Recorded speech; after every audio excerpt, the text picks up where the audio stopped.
Hello everyone, welcome back to my channel. I am Timmy Treacle, also known as Horror Fan for Life. And my last movie review for today is one I've been wanting to see for a long time. It is considered to be a classic slasher movie. The only way I was able to watch it was on YouTube, and you can find this one along with its sequels on YouTube, thank the Lord.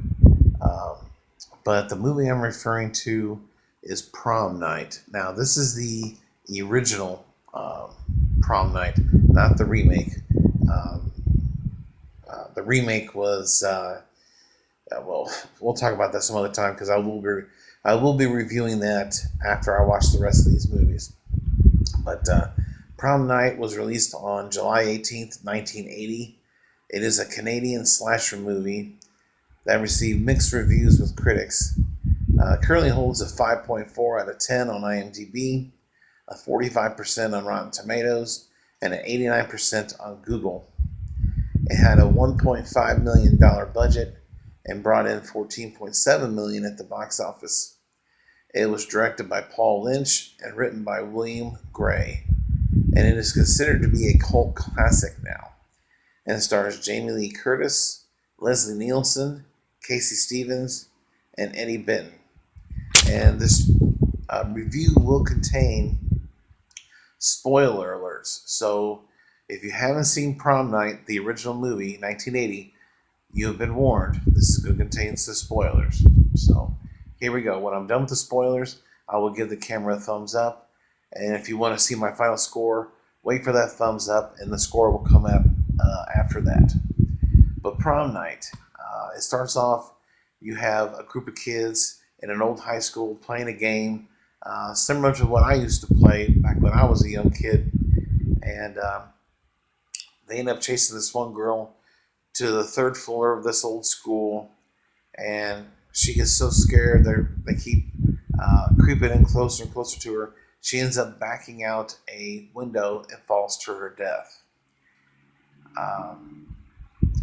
6 years later, after the other four kids made a pact not to say anything to anyone about what happened.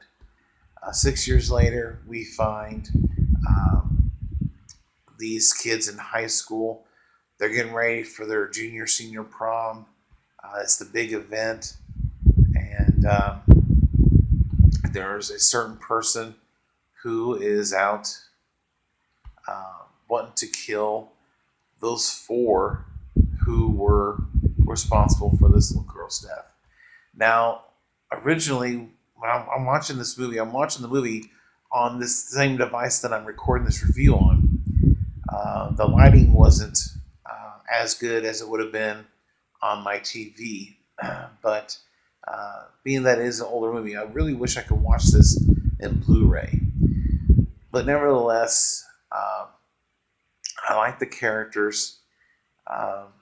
I love slasher movies. They're my favorite type of horror movie, and it's a really good movie. I love Jamie Lee Curtis as always. It was different seeing Liam Neeson in a slasher movie, although I've seen him in a horror movie, Creep Show. He did one of the short stories, but yeah, it's an amazing movie. Like I said, this killer is after the kids who were responsible for this little girl's death, but you don't know who it is. From the beginning, I thought it was the most obvious answer, and it turned out that it wasn't. But when you do get the reveal, I was on the right track. Let's just put it that way.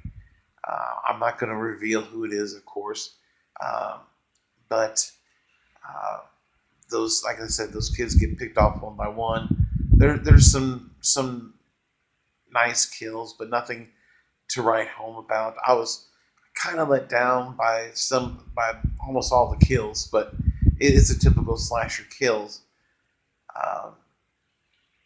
The best one, and like I said, this is more spoiler alerts, is when this real douchebag of a guy gets his head chopped off. That's the best kill, in my opinion, in this movie. Because you always have that one douchebag in these horror movies, especially slasher movies.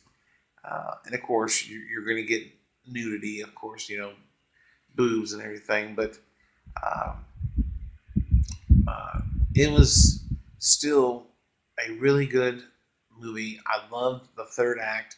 The third act of this movie, the last 35 minutes, by far the best part of the movie. But I really enjoyed it. It definitely was worth the wait. I'm looking forward to watching the sequels. There are 3 sequels and a remake or reboot, whatever you want to call it. I actually already seen the remake reboot, uh, and I really didn't care for it. But this one I loved. Jamie Lee Curtis is great. I really wish we could have seen more of her on screen, especially when it comes to the third act. I wanted the movie to be a little bit longer and involve her a little bit more, like we got with Halloween when she was in John Carpenter's Halloween. But other than that, I'm going to give Prom Night a 9 out of 10 and 2 thumbs up.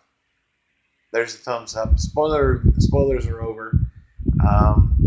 Like I said, I'm going to give this review movie for Prom Night a 9 out of 10 and 2 thumbs up. So definitely check it out.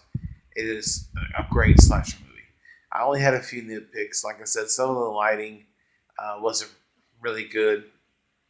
And I was a little let down with the kills. But other than that, great slasher movie. So in the comment section below, if you've seen the original Prom Night, let me know your thoughts and opinions on it.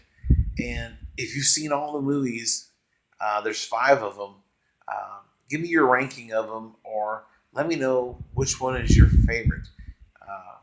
For me right now, it definitely is the original. Usually sequels with slasher movies aren't exactly gold mines or great movies, but I'm still looking forward to watching them. They're all on YouTube. At least the first 3 are. I haven't found part 4 yet, but other than that, I thank you guys for watching yet another movie review. Stay tuned for many more movie reviews coming out this weekend and the rest of the next week. On Tuesday, I will be watching and hopefully reviewing the new Ralph Breaks the Internet. I'm looking forward to that one. Other than that, I thank you guys for watching. If you're new to the channel, don't forget to subscribe and hit the bell icon. If you like this review, give it a thumbs up. And don't forget to share these with your family and friends. And as always, I thank you for watching and check you later.